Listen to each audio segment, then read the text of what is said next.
This conference will now be recorded.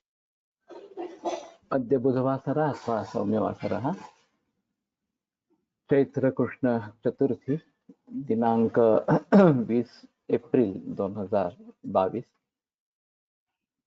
चरकमीमांसाध्याय 8 तद्विद्य संभाषण शंखं चक्रं जलकान् दधतमृतघटं चारुदोर्भिश्चतुर्भिः सूक्ष्मस्वच्छातिरुद्याशुकपरिविलसन् मौलिमम्भोजनेत्रं कालाम्भोदोज्ज्वलाङ्गं कटितटविलसच्चारुपीताम्बराढ्यं वन्दे धन्वन्तरिं तं निखिलगदवनप्रौढदावाग्निलीलं ब्रह्मणो हि समारब्धा मात्रेयाद्येषु पूजिताम् अस्मदाचार्यपर्यन्तां वन्दे गुरुपरम्पराम् आयुर्वेदरतं वन्दे माधवाख्यं महागुरुम् आयुर्वेदामृतं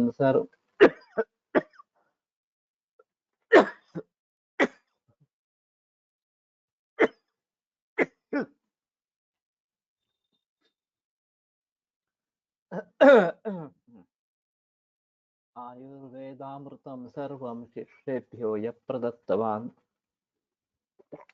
द्रष्टाज्ञानी दृष्टकर्मा कृतकर्मा तथैव च अध्यापको विश्वश्रेष्ठो महान् संशोधकस्तथा गुणैरेतैः समुदितैः यत्कार्यं प्रतनोति सः समृद्ध्यर्थं हि कार्यस्य वयं नु प्रयतामहे सरस्वत्यै नमो यस्याः प्रसादात् पुण्यकर्मभिः बुद्धिदर्पणसङ्क्रान्तं जगदध्यक्षमीक्षते आत्रेयं प्रथमं वन्दे आयुर्वेदजगद्गुरुम् आयुर्वेदामृतं सर्वं गृहीत्वा हि सुरेश्वरात् अग्निवेशादिकेभ्यो यत्प्रेच्छत् मुनिसत्तमः प्रथमं तन्त्रकर्तारम् अग्निवेशं नमाम्यहम्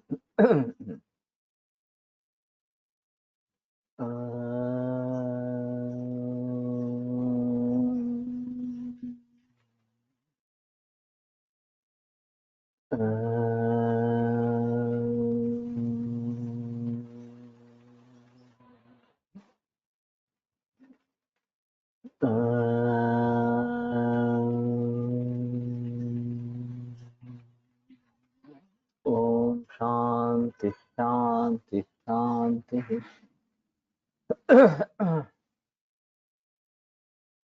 द्विविधा खलु तद्विद्य संभाषा भवति संधाय संभाषा विगोह्य संभाषा च।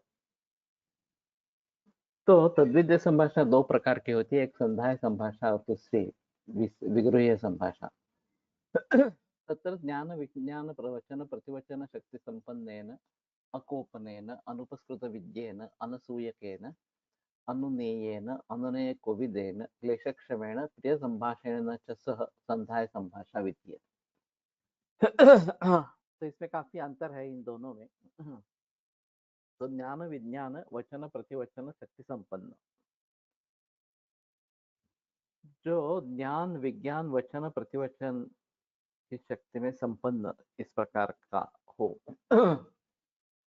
अकोपनेन, जो क्रोधाविष्ट नहीं होता हो, शांत स्वभाव का हो, अनुपस्कृत विद्येन, जिसकी विद्या अनुपस्कृत इस प्रकार की नहीं है, अच्छी तरीके से उपस्कृत इस प्रकार के है। नहीं, मैं अनुपस्कृत का मतलब कुछ दोष युक्त वगैरह इस प्रकार का होगा।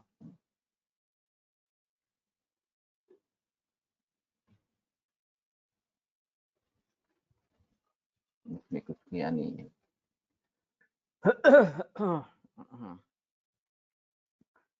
नहीं तो गलत संस्कार विद्या में हुए हैं तो तकलीफ इस प्रकार की होगी, तो इसलिए अनुपस्कृत विद्या इस प्रकार का शुद्ध अनुपस्कृत विद्येन। एक मराठी गुरुजी ने एक उदाहरण बताया था कि कोई उनके पास सीखने के लिए आया था और बोल रहा था कि मैं पहले काफी पढ़ चुका हूँ तो मुझे ज्यादा तकलीफ नहीं होती होगी सुनने में या पढ़ने में इस प्रकार से। तो फिर उन्होंने कहा कि ठीक है, एक पराथमान पराथमान करके दिखाओ। तो उसने आरंभ किया परंतु वन्यमात वन्यमात धूमत्वात्। तो मराठी गुरुजी ने उसी समय उसको टोका और बताया कि नहीं, आप मैं आपको नहीं सिखाऊंगा, क्योंकि ये धूमत्वात नहीं होता है, धूमात होता है या धूमवत्वात होता है। तो अनुपस्कृत विद्या यानी कि शुद्ध विद्या जैसे कह रहा है, या फिर जिसमें दोष इस प्रकार के नहीं है। अनसूयकेन जो असूया नहीं करने वाला है, अनुनेयन अनुनय के साथ जिसके साथ वार्तालाप होता है, अनुनय कोविदेन जो अनुनय करना जानता है, क्लेश क्षमेण क्लेश सहन करने की क्षमता जिसमें है, प्रिय संभाषणेन च सह, और जिसका संभाषण प्रिय इस प्रकार का हो, उसके साथ ये संध्याय संभाषा की जाती है। तथा विधेन सह कथयन विसृब्धः कथयेत्। तो उस प्रकार के व्यक्ति के साथ अगर संध्याय संभाषा की जाती है तो पूर्णतः निशंक होकर, या जो भी बात कहनी है वो कह दे। पृच्छेदपि च विश्रद्धा, और जो पूछना है वो भी निशंक होकर बड़े विश्वास के साथ पूछना है। पृच्छते च अस्मै विश्रद्धा है विशदम अर्थम पुर्या, और वो अगर पूछ रहा है और विश्रब्ध होकर पूछ रहा है, पूर्णतया आश्वस्त होकर पूछ रहा है, तो विशदम अर्थम भूया जो पूरा अर्थ है स्पष्ट करके उसको बता देना। न च निग्रह भयाद उद्विग्न, ये कहीं मुझे पकड़ तो नहीं लेगा, ये बात मन में नहीं होगा, नहीं होनी चाहिए कि निग्रह भय कि मुझे पराजित कर देगा, इस प्रकार की बात नहीं होनी चाहिए। और उसके उद्विग्नता नहीं हुई, निगृह्य च एनम न रुष्येत, और अगर उसका निग्रह करते हैं तो भी हमें आनंदित नहीं होना है। न च परेषु विकथेत, दूसरों के किसी के साथ बोलते हुए मैंने इसको इस प्रकार से जीत लिया, ये भी नहीं बताना है। न च मोहात एकांत ग्राही स्यात्, और मोह से एक ही पक्ष को पकड़कर चलने वाला इस प्रकार का नहीं होना है। न च अविदितम अर्थम अनुवर्णयेत्, जिसके बारे में मालूम नहीं है वो नहीं बताना है। सम्यक च अनुनयेत् च अनुनयेन अनुनयेत्, और योग्य रीति से अनुनय करके उसको उसके मध्य में परिवर्तन करना है। तत्र च अवहितः स्यात्, और उसमें दक्ष इस प्रकार का होना है। इति अनुलोम संभाषा विधि, या अनुलोम संभाषा विधि इस प्रकार का है। तो कई जगह ऐसा हो सकता है कि सहाध्यायी वगैरह इस प्रकार के हो, सब ब्रह्मचारी ऐसा उनको कहते हैं।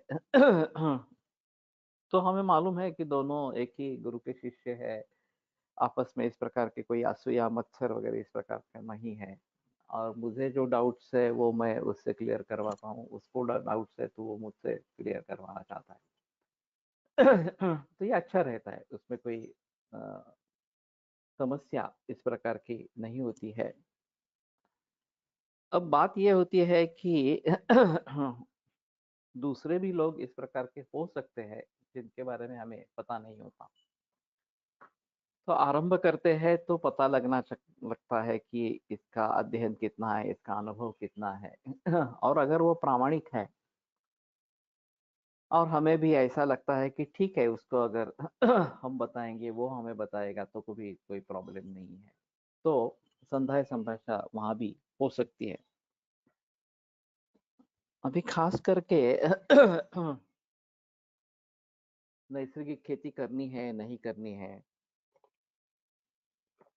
उसके बारे में फायदा या नुकसान किस प्रकार से हो सकता है। जो रासायनिक खेती प्रचलन में है उसके बारे में फायदा नुकसान किस प्रकार का है, ये अभी बाहर जेनेटिकली मॉडिफाइड जीएम क्रॉप्स आ रहे हैं, उसके बारे में क्या राय है। सभी के बारे में बहस होती है तो भी ठीक है, उसमें कोई प्रॉब्लम वाली बात नहीं है। और इसमें अगर हेतु शुद्ध हो तो कोई प्रॉब्लम नहीं है। लेकिन अगर हम बायस होकर इस प्रकार से इस चर्चा में हिस्सा लेते हैं, हम बायस है, वो बायस है, तो सच्चे रूप में जो सत्य सामने आना चाहिए वो नहीं आता है। और फिर मुझे यही करना है, यही बताना है, ऐसा समझकर हम चलते रहे हैं तो मुसीबत वाली बात हो सकती है। तो इस तरीके से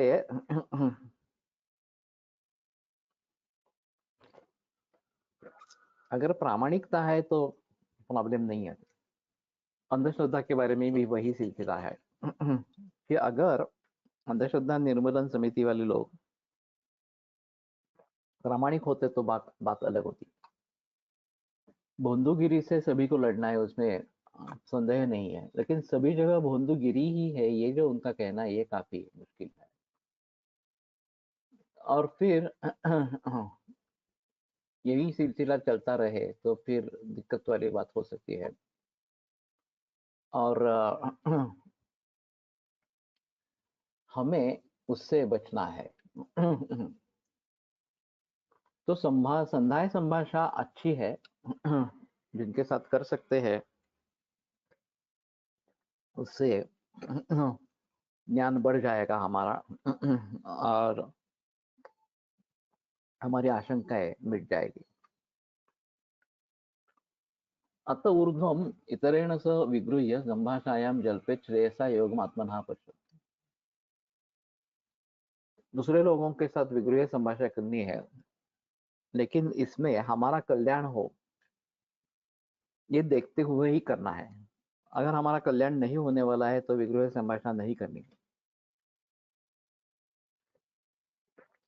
मराठी गुरुजी ने एक उदाहरण बताया था कि सामने वाला व्यक्ति बिल्कुल नास्तिक और वेदों को प्रमाण नहीं मानने वाला, आप्तवचन को प्रमाण नहीं मानने वाला। तो उन्होंने उसके उसके उसको पूछा कि माँ ने आवाज दी तुम्हारे कि खाना तैयार है, खाने के लिए आ जाओ,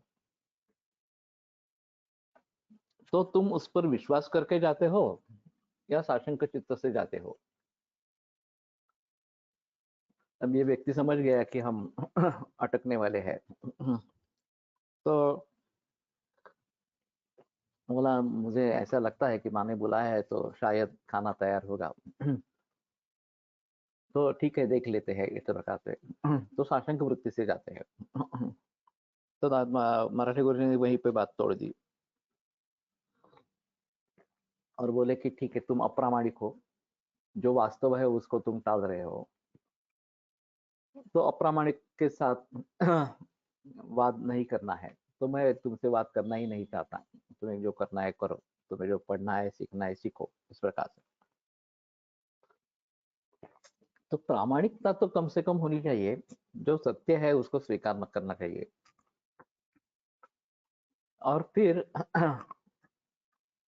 किसी उसी को अगर कोई व्यक्ति टाल रहा है तो उसके साथ ये संभाषण नहीं करनी है। प्रागेव च जल्प जल्पांतरम परावरांतरम परषद विशेषांश सम्यक परीक्षेत। तो शुरू से ही जल्प जल्पांतर इसके बारे में बहस होगी, अन्य अन्य कौन से विषय उसमें आएंगे। परावरांतरम तो श्रेष्ठत्व कनिष्ठत्व इस प्रकार का जो है वो भी समझ ले। परिषद विशेषांश, और परिषद किस प्रकार की है ये भी उसकी परीक्षा करें। आवाज नहीं आता?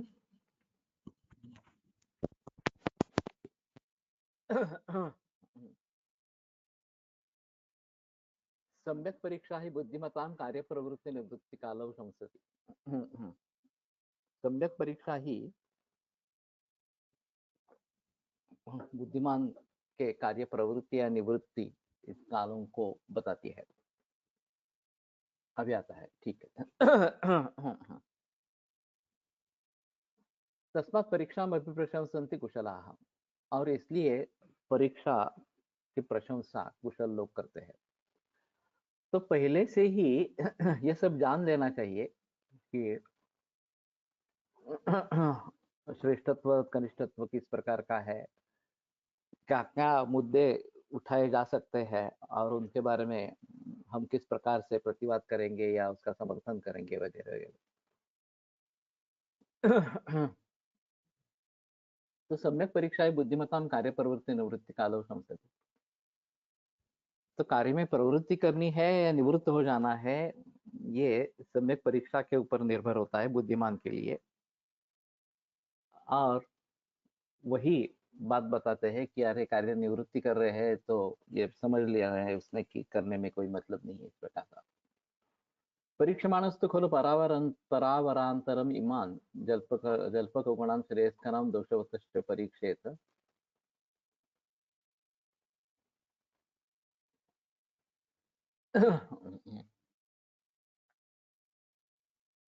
सम्यक् तद्यथा श्रुतं विज्ञानं धारणं प्रतिभानं वचनशक्तिरिति।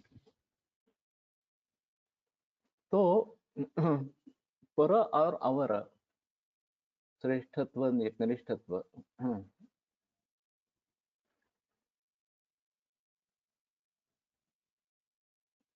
प्रतिवादिनः आत्मनश्च प्रतिभादिविशेषमित्यर्थः। तो प्रतिवादी और अपना ये विशेष होना चाहिए। पर अवर का अर्थ किया है, लेकिन अवर का मतलब कनिष्ठ इस प्रकार, पर का मतलब श्रेष्ठ इस प्रकार का होता है। तो श्रेष्ठ कौन है, कनिष्ठ कौन है, ये समझना ज्यादा बेहतर होगा। स्वीय और परकीय इस प्रकार के अगर होते तो ये बात होती इस प्रकार से। तो ये दोष श्रेयस्कर और दोषवत इन दोनों तरीके से देखने चाहिए। श्रुतम विज्ञानम धारणम प्रतिभानम वचन शक्ति।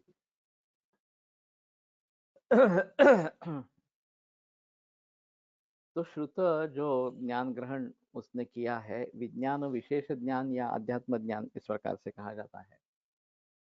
धारण उसका धारण किस प्रकार से है, कोई बातें भूल तो नहीं गया इस प्रकार का प्रतिभानम, और झट से किसी सवाल का उत्तर दे पाना, ये प्रतिभा इस प्रकार का है। वचन शक्ति रीति और बोलने की शक्ति वो अगर ठीक नहीं है तो भी पराभव हो सकता है। एतान गुणन श्रेयस्करान आहो।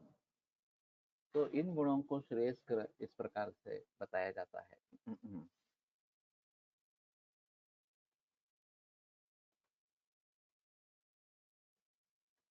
ठीक है।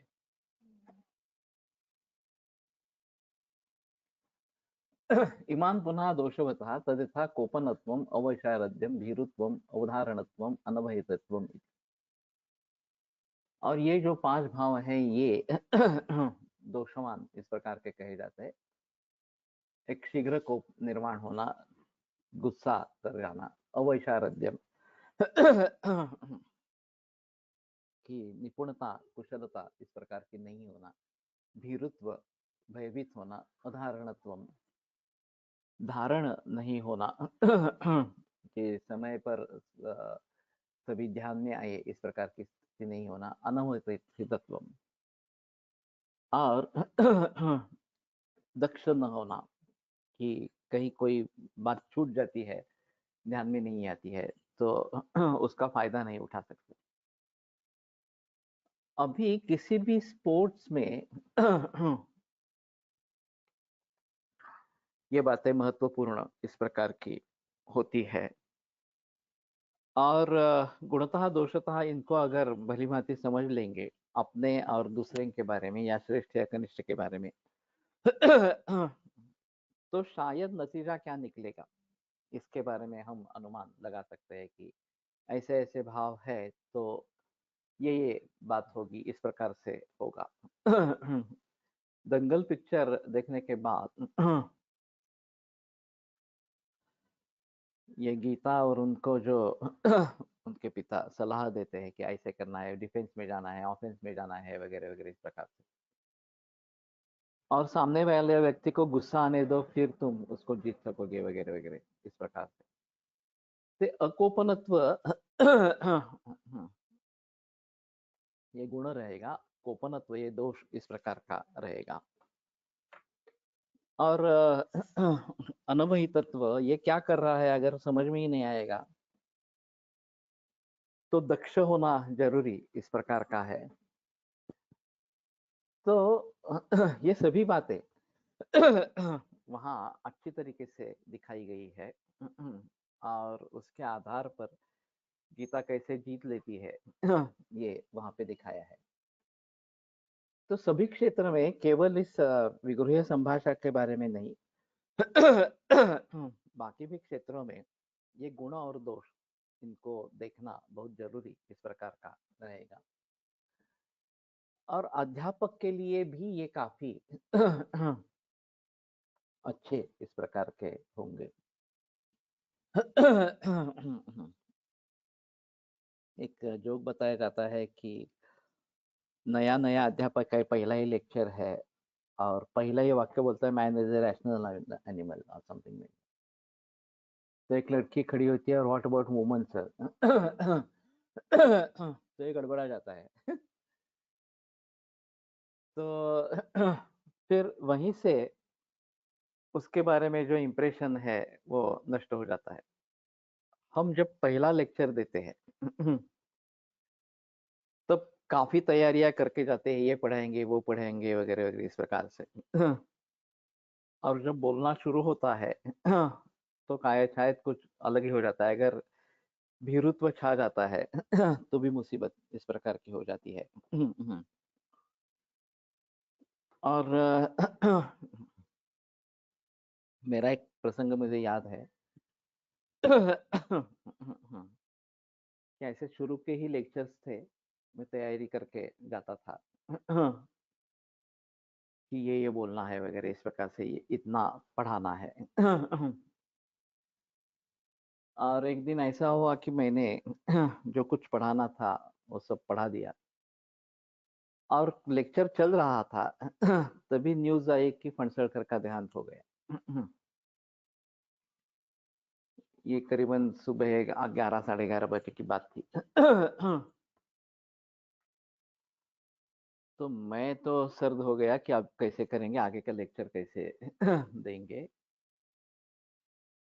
तो मैं सोच रहा था कि मैं समेट लूं और निकल जाऊं यहाँ से अंतिम दर्शन के लिए।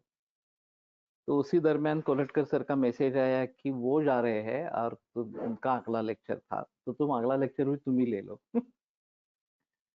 तो ये बड़ी मुसीबत होगी, गुरु का आदेश है, टाल भी नहीं सकते हैं।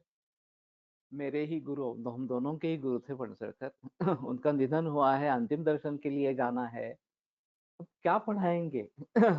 कोई मूड ही नहीं है इस प्रकार से पढ़ाने का और तैयारी भी नहीं थी। फिर भी मैंने लेक्चर कंप्लीट किया, वो भी किया और सर का लेक्चर भी कंप्लीट किया और फिर भाग दौड़ कर वहां पे चला गया अंतिम दर्शन के लिए। तो ये मैं कभी भूलूंगा नहीं, ये जो इस प्रकार का अनुभव रहा। तो ये कोपनत्वम अवशारद्यम भीरुत्वम अधारणत्वम अनवहितत्वम ये दोष इस प्रकार के हैं। एतान गुणान गुरु लागवतः परस्य च एवं आत्मनश्च तुलयेत्।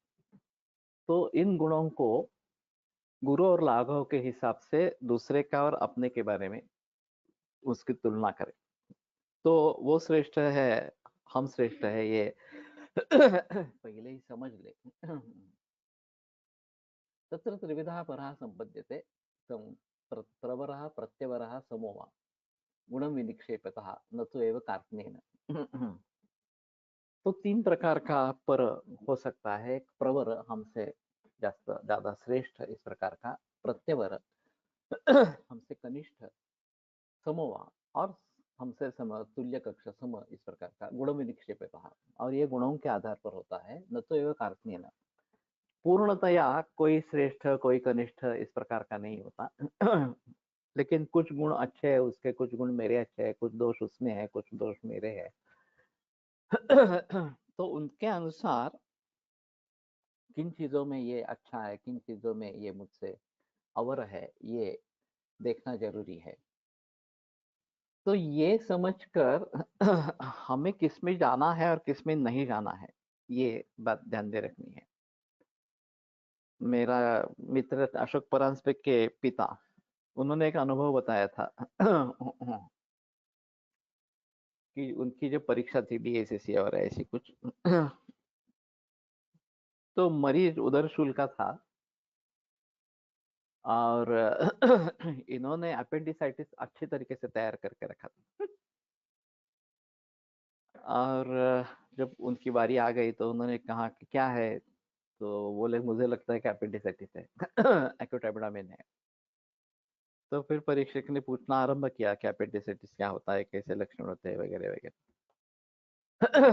इन्होंने जवाब देना शुरू किया, वो तो तैयार थी उनकी।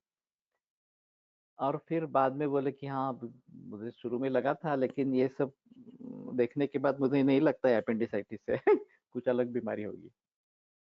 तो परीक्षक ने हाँ कर ली और फिर वो उत्तीर्ण हो गए उसमें।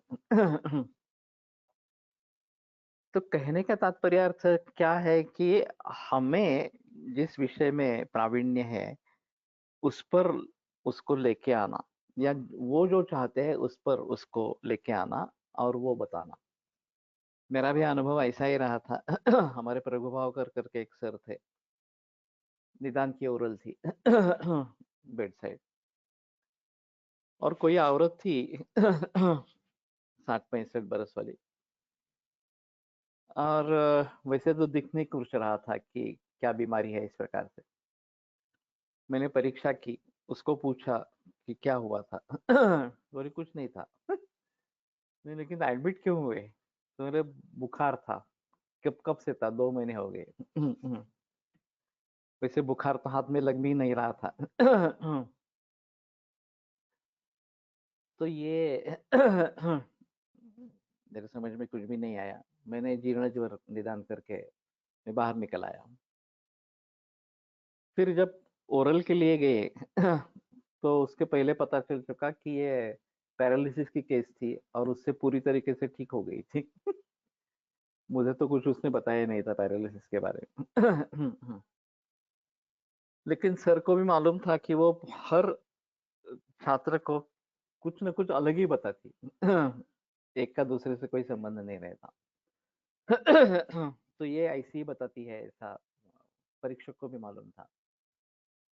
तो उन्होंने क्या क्या तुमने जीर्ण ज्वर डायग्नोसिस किया? मैंने कहा, उसने सिर्फ इतना ही कहा कि 2 महीने से बुखार है, बाकी कुछ नहीं बताया उसने। तो बोले ठीक है, इन्वेस्टिगेशंस क्या करोगे? तो मैंने कहा कि हीमोग्लोबिन करेंगे। तो क्यों?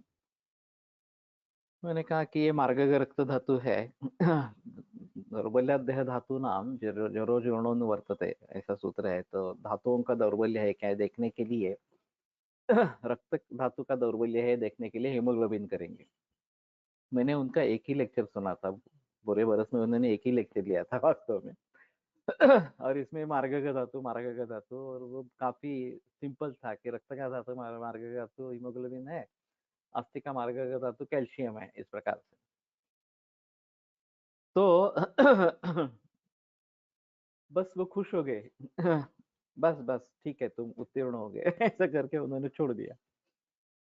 तो यो यथा परितुष्यति तन तथैवानुवर्तेत, जो जिस तरीके से प्रसन्न होता है उसी प्रकार से उसको मनाना है। तो हमें अगर पता होता है कि इसका क्या ज्ञान है और उसी के बारे में हम अगर बोलेंगे, तो शायद कुछ मुसीबत इस प्रकार की नहीं आएगी। सैव द्विविधा हाँ, परिषद तो खलु द्विविधा ज्ञानवती मूढ़ परिषद। परिषद 2 प्रकार के, एक ज्ञानवान लोगों की और दूसरी मूर्ख लोगों की, इस प्रकार के। अगर मूर्ख लोगों की परिषद है तो it is wise to be a fool, where ignorance is bliss. जहाँ अज्ञान का वरदान है, वहां it is wise to be a fool. हमें मूर्ख बन के रहना अच्छा है, वो वाइज डिसीजन इस प्रकार का है। ज्ञानवती परिषद है तो हमें ज्ञान के बारे में स्पष्टता लानी है इस प्रकार से। तो ज्ञानवती मूढ़ परिषद सैव द्विविधा सति त्रिविधा पुनः अनेन कारेण विभागेन श्रुत परिषद उदासीन परिषद प्रतिनिविष्ट परिषद च इति। और ये दो प्रकार की होती हुई भी फिर से विधि संप्राप्ति जैसे दूसरे तरीके से देखा जाए तो श्रुत परिषद, उदासीन परिषद और प्रतिनिविष्ट परिषद इस तीन प्रकार की होती है। तत्र प्रतिनिविष्टायां परिषदि ज्ञान विज्ञान वचन प्रतिवचन शक्ति संपन्नायां मूढ़ायां वा न कथनचित केनचित सह जल्पो विधीयते। तो प्रतिनिविष्ट परिषद है भले ज्ञान विज्ञान वचन प्रतिवचन शक्ति संपन्न हो या मूढ़ परिषद इस प्रकार के हो, न कथनचित केनचित सह जल्पो विधीयते। किसी के भी साथ किसी भी तरीके से जल्प नहीं करना।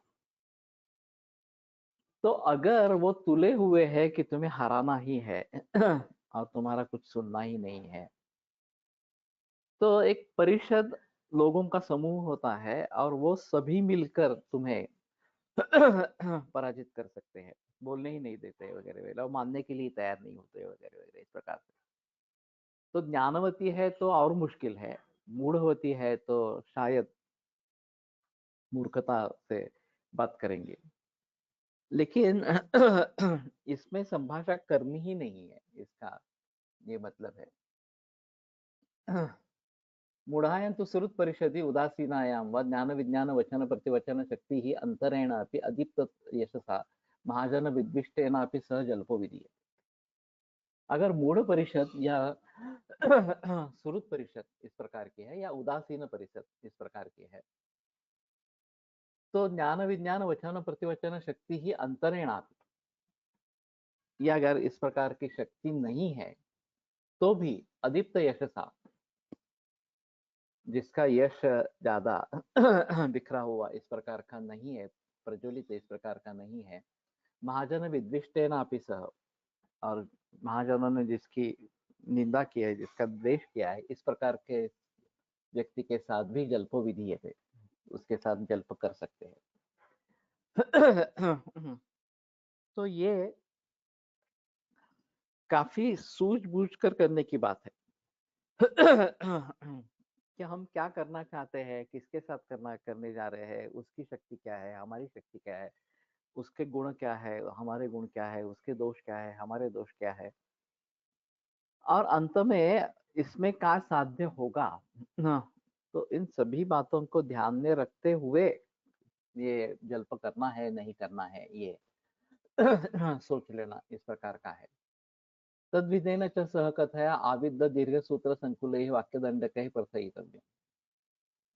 इस प्रकार का मूर्ख अगर है या उदासीन परिषद है, तो आविद्ध दीर्घ सूत्र संकुल ही वाक्यदंड कही, जो एक दूसरे में घुसे हो इस प्रकार के दीर्घ सूत्र और काफी सम्मिश्र इस प्रकार के वाक्यदंड के साथ कहना है।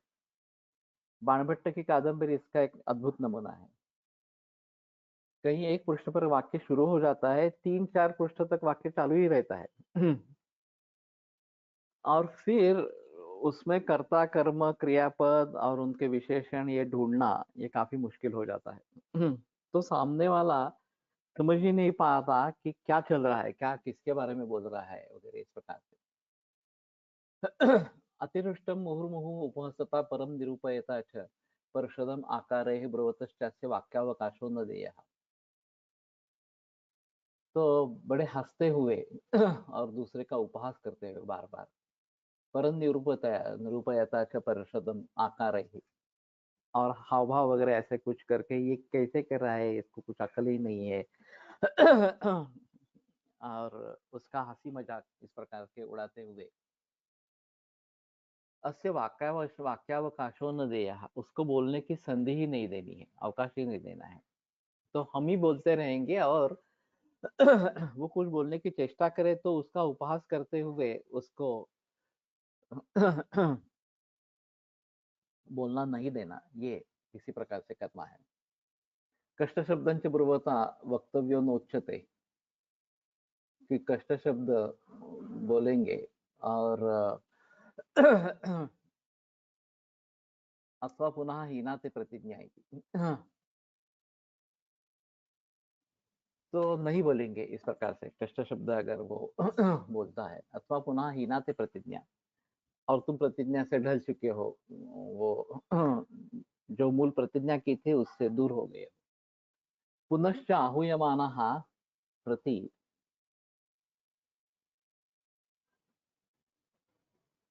वक्तव्यः।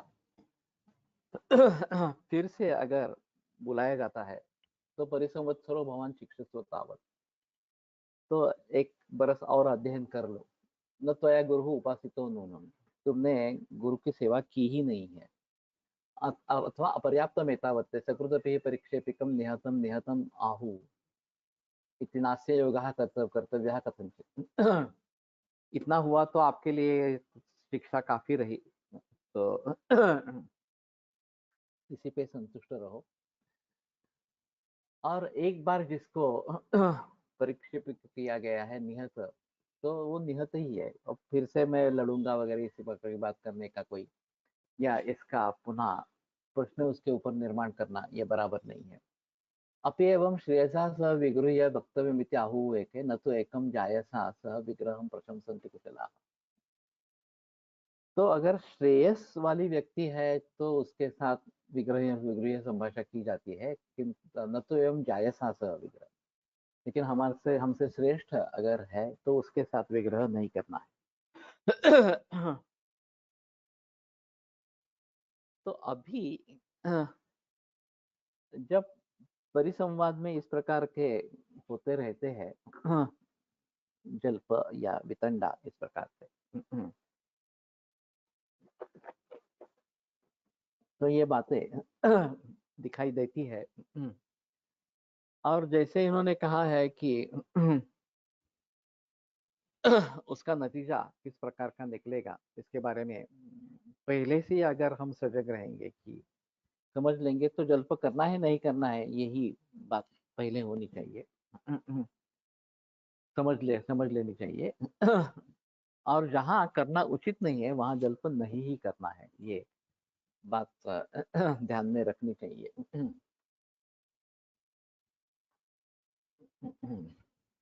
प्रत्यवरेण तो सह समानाभिमतेन वा विगृह्य जल्पः सुरुच् परिषदि कथयितव्यम्। हमसे कनिष्ठ है या हमसे तुल्य है, सम है, तो उसमें विग्रह संभाषा करते समय श्रुत परिषद ही कहते हैं।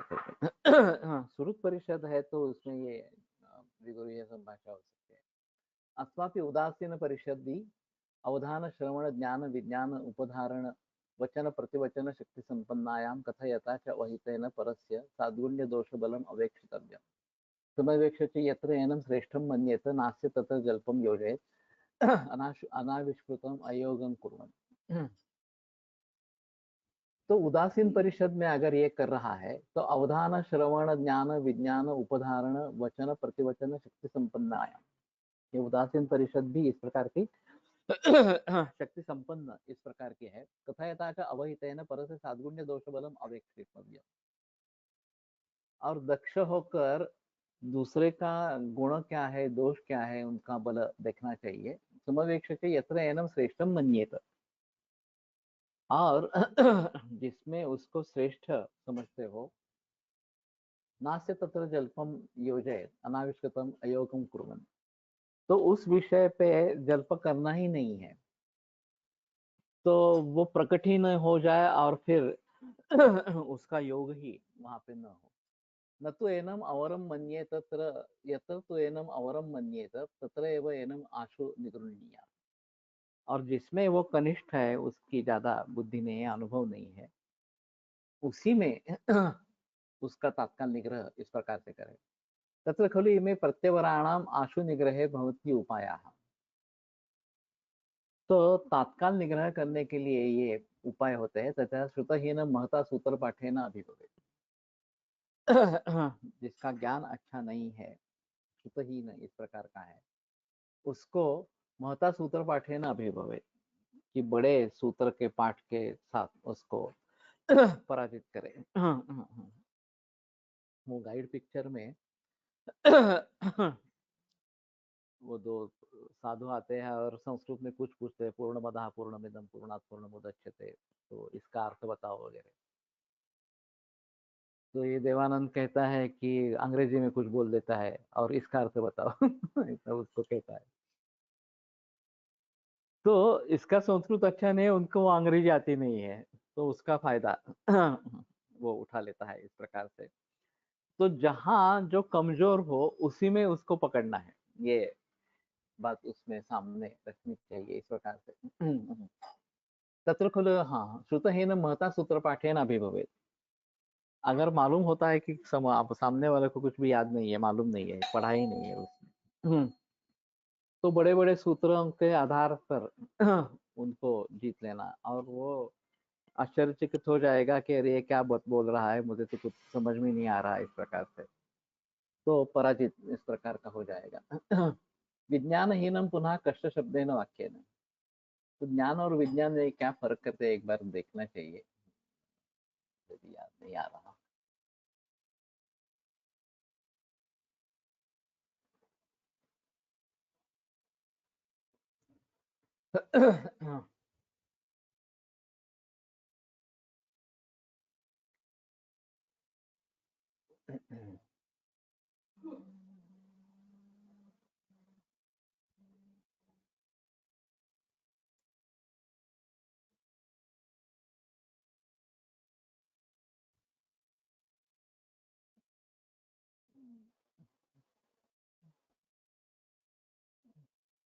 इसमें भी नहीं किया है इसमें।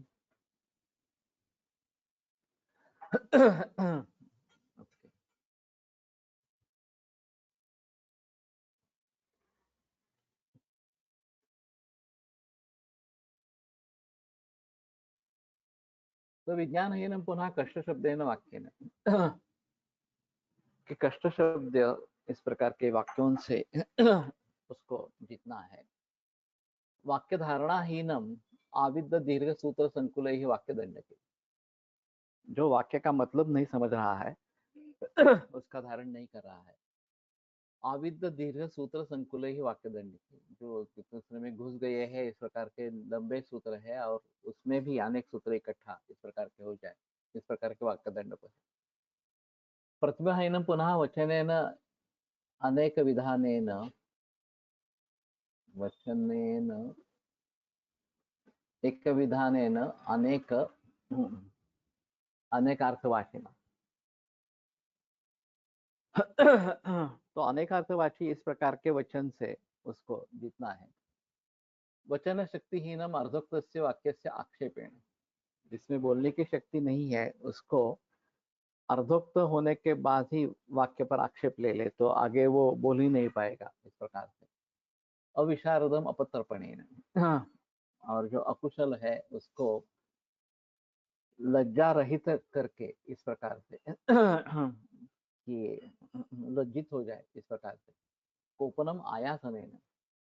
क्रोधाविष्ट होने वाला हो तो उसको गुस्सा आए इस प्रकार से करने से। भीरुम वित्रासनेन। अगर भीरु व्यक्ति है तो उसको संत्रस्त करके। अनवहितम नियमे नहीं, नियमने नहीं। और जो दक्ष नहीं है उसको ये नियम है, अभी इसके बारे में हम बोल रहे हैं, ये अभी का विषय नहीं है, वगैरह वगैरह इस प्रकार से। एवं एते ही उपाय ही परम अवरम अभिभवेत शीघ्र। तो इस प्रकार के उपायों से दूसरों का तत्काल अभिभव करे, पराभव करे।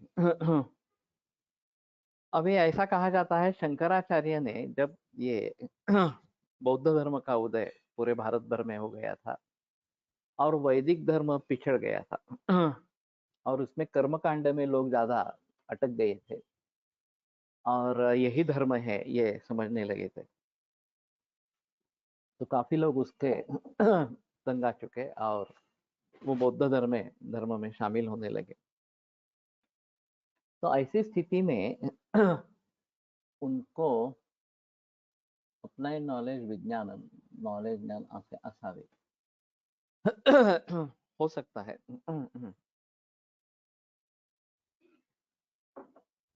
तो विज्ञान का एक मतलब अध्यात्म ज्ञान, ऐसा भी पहले किया है। मैं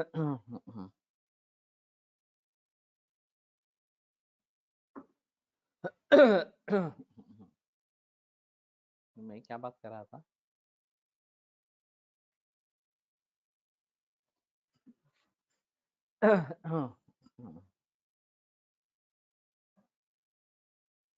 हाँ, शंकराचार्य की बात कर रहा था। तो उन्होंने पूरे भारत का भ्रमण किया और सभी वाद सभाएं जीत ली और फिर वेदांत को एस्टेब्लिश किया।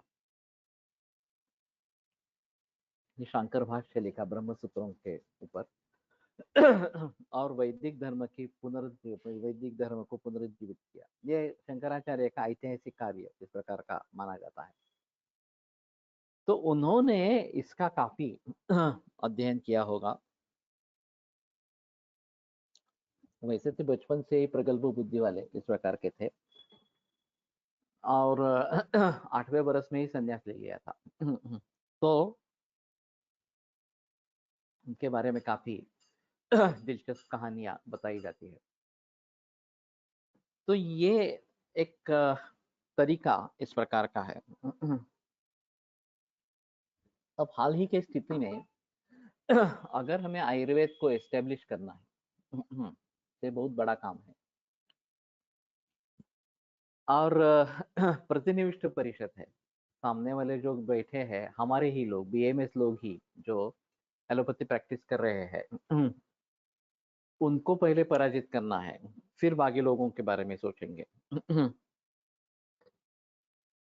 और सिर्फ पराजित नहीं करना है, उनको हमारी तरफ कर लेना है। ये दूसरा मुद्दा इस प्रकार का रहेगा। एक बात अभी ऐसी हो सकती है कि उनके यहाँ से कोई मरीज हमारे यहाँ ट्रीटमेंट के लिए आने लगते हैं, उनके रिश्तेदार, वो खुद वगैरह इस प्रकार के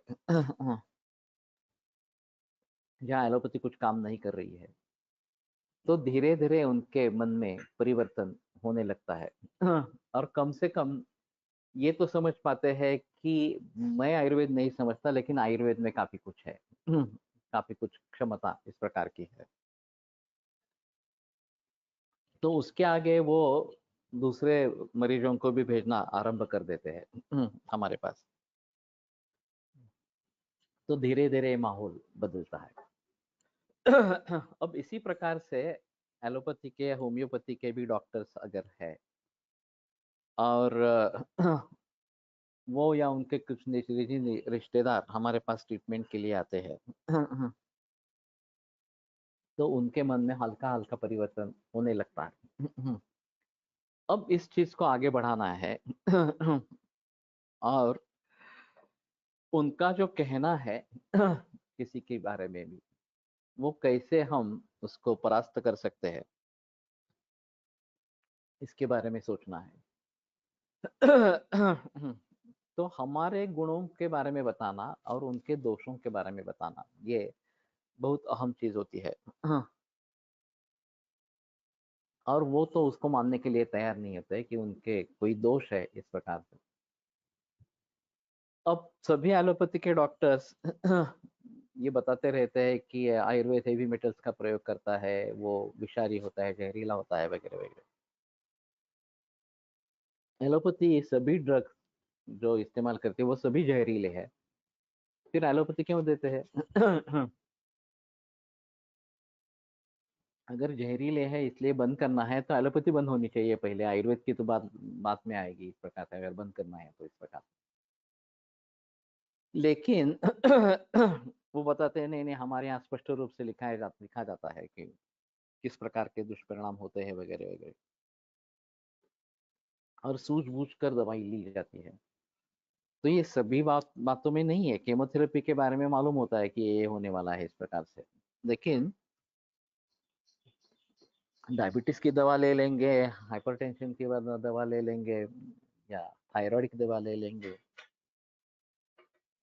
एनाल्जेसिक्स ले लेंगे, हार्मोन्स ले लेंगे, स्टेरॉइड्स ले लेंगे, तो किसको क्या पता होता है कि उससे क्या होने वाला है? और पूरा विश्व दवा ले रहा है इस प्रकार से। तो जब कोई मुसीबत आती है तभी लोग इसमें दखल अंदाजी देते हैं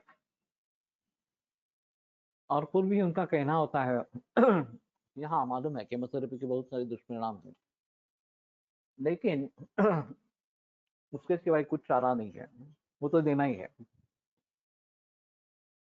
तो इन सभी का प्रतिवाद कैसे करेंगे, ये एक अहम मुद्दा इस प्रकार का रहेगा। और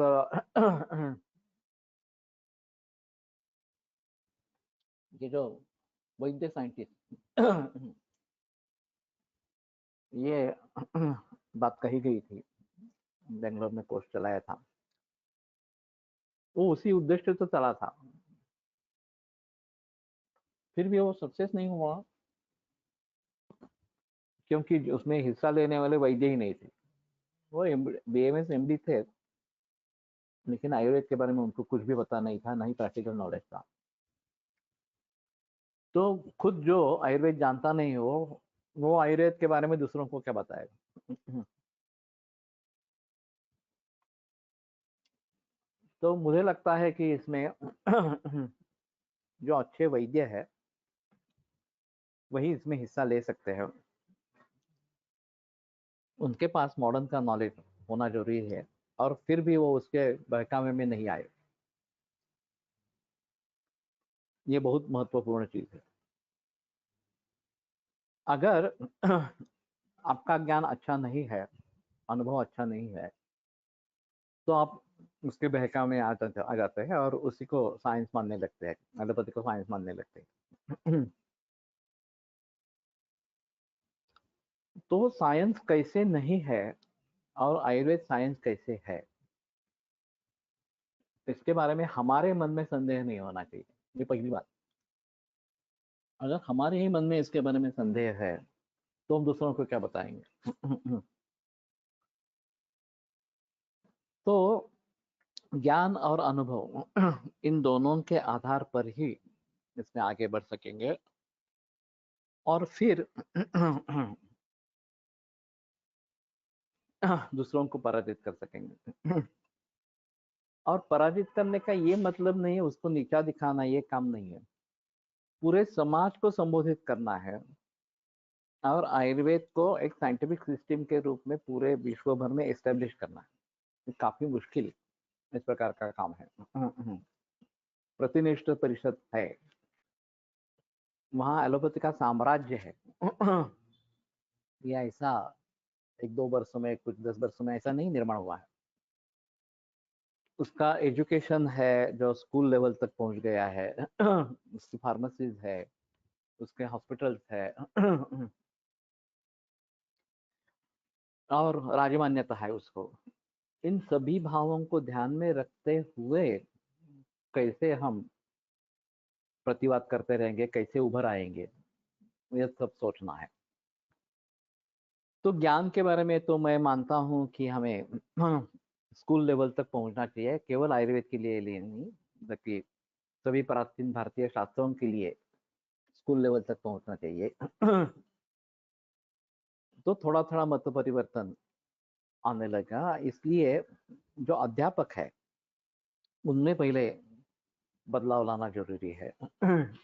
तो स्कूल टीचर्स वो प्राचीन भारतीय शास्त्रों के बारे में जानकारी हासिल करे और लड़कों को सिखाते रहे। अगर इस प्रकार से पेरेंट्स में इस प्रकार की जागृति हो जाए और फिर अनुभव उसके साथ रहेगा कि हाँ इस प्रकार के विचार करके भी सफलता पाई जाती है वगैरह वगैरह इस प्रकार से, तो शायद ये बदलाव आएगा। तो ये काफी मुश्किल इस प्रकार का कार्य है और प्रतिनिविष्ट परिषद है, ये हम ध्यान में रखते हुए निग्रह कहाँ पे करे, ये सोच लाना बहुत जरूरी इस प्रकार का होगा। तत्र श्लोको निगृह्य कथेत युक्त्या युक्तम च न निवारेत।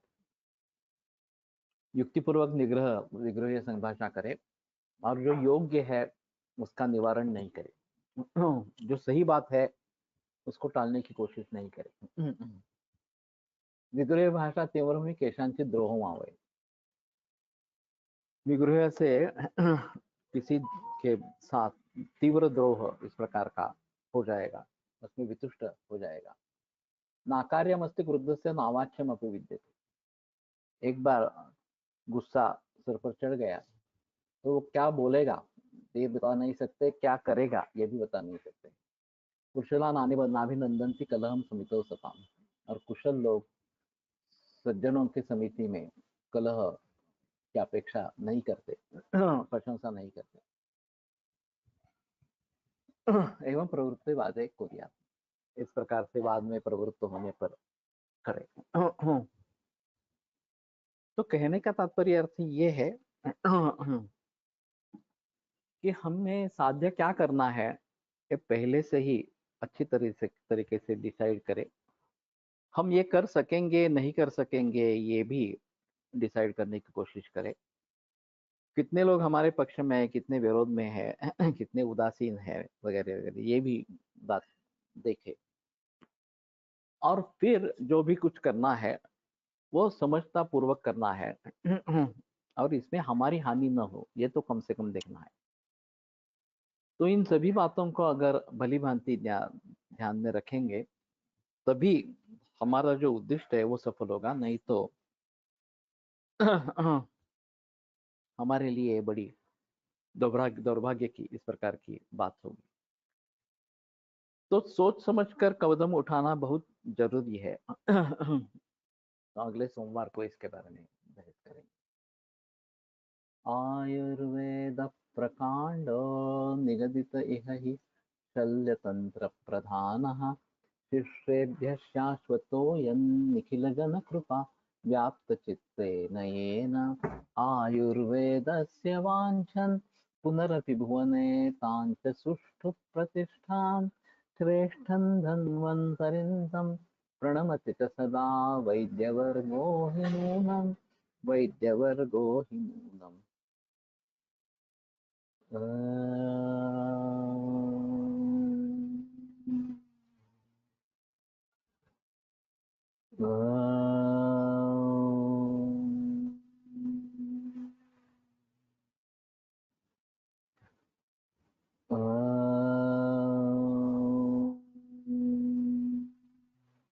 ओम शांति शांति शांति। विरम्यते व्याख्यान व्यापारात्।